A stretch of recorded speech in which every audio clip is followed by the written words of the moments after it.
पापा, गल्ले की चाबी मुझे दे दीजिए।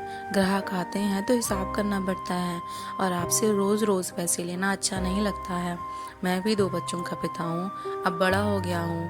आप तो दुकान पर तो आते नहीं, बस गल्ले में ताला लगा कर आते हैं और रोज़ मंगवा लेते हैं। उसमें कितना नफ़ा आता है मुझे तो पता ही नहीं चलता। रमाकांत जी का बड़ा बेटा रमन कहता है। बड़े भाई को देखकर छोटा बेटा नमन भी कहता है, हम कौन से रुपए अपनी जेब में भर लेंगे। अब दिन रात भैया के साथ मैं भी दुकान पर लगा रहता हूँ।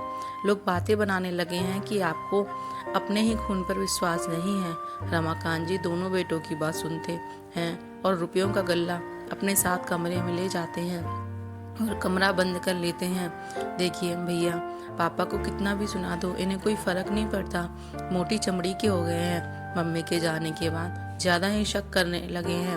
हमारी कोई इज्जत ही नहीं है। नमन झल्ला कर बोला, नमन तुम परेशान मत हो, मैं कोई ना कोई इंतज़ाम करता हूँ। मैंने और तेरी भाभी ने एक योजना बनाई है, मैं तुम्हें जल्दी ही बताऊँगा। दोनों की पत्नियां खाना बना लेती हैं और रमाकांत जी खाने के लिए बैठ जाते हैं।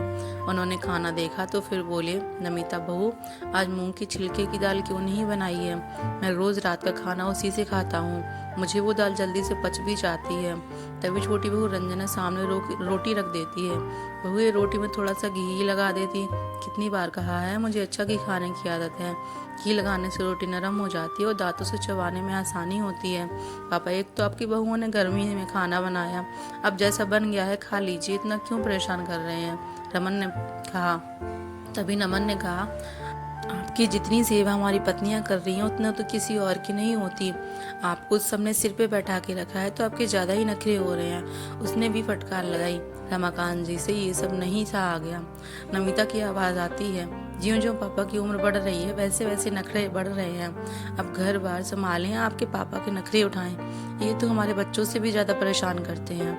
आज तो उनका कलेजा छलनी हो गया। बेटे तो बेटे, बहुएं भी कड़वा बोल देती हैं। रमाकांत जी अपनी पत्नी मनोरमा की तस्वीरें देखकर निहारते रहते हैं। पुरानी सुनहरी यादें उनकी आंखों के सामने छाने लगती हैं। मनोरमा जी अपने पति का सीधा स्वभाव जानते थे। उन्होंने जाते जाते पति से वचन लिया था कि वो बेटे और बहू की आगे कमजोर नहीं पड़ेंगे और जायदाद और दुकान जीते जी नहीं देंगे और सदा के लिए दुनिया से चली गई। मनोरमा, तुम क्यों चली गई? साथ रहने का वादा था और बीच रास्ते में चली गई। और वो अपनी पत्नी की फोटो निहारते निहारते सो गए। अगली सुबह जब वो उठे तो देखा कि घर में हल्ला मचा था। दोनों बहुएं अपना सामान लेकर खड़ी थी और बेटे उन्हें मना रहे थे। नमिता, तू चली गई तो घर और बच्चे कौन देखेगा? मैं अकेला रह जाऊंगा, रमन कह रहा था। रंजना, तेरे जाने के बाद मेरा क्या होगा? खाना कौन बनाएगा? तुम अपने पापा को कह दो कि हम पर हुक्म नहीं चलाएंगे, हमें ऐसे ही परेशान करेंगे, रोज खाने में मीन मिर्च निकालेंगे तो हम दोनों यहाँ नहीं रहेंगे। नमिता ने कहा, पापा अब आपकी उम्र हो गई है और मेरी पत्नी आपसे परेशान हो चुकी है, तो आप ये घर छोड़कर गांव वाले पुश्तैनी मकान में रहने को चले जाएं।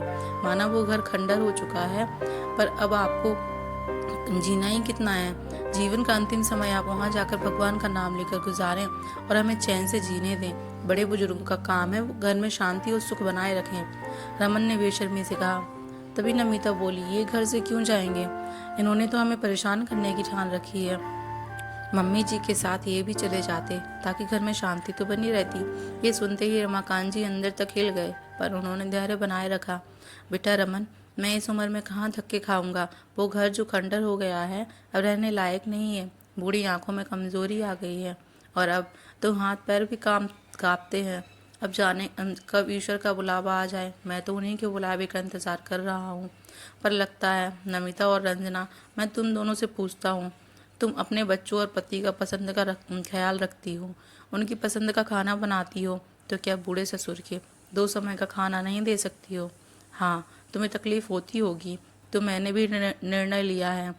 अब हम अलग हो जाते हैं। ये घर और दुकान मेरी है। मुझे अफसोस है कि तुम दोनों बेटों को पालने से अच्छा मैं किसी जानवर को पालता तो वो वफादारी तो निभाता। तुम सब अपने बच्चों और पत्नियों को लेकर गांव वाले खंडर में चले जाओ। गर्म खून है, कुछ ना कुछ जुगाड़ करके खाने के लिए कमा ही लोगे, ताकि तुम सब शांति से जी सको और मैं भी शांति से जी सकूं। अब रोज रोज के ताने बर्दाश्त नहीं होते। जिसके घर की छत के नीचे तुम सबको आसरा मिला है, तुम उसी जन्मदाता और पालनकर्ता का अपमान करते हो।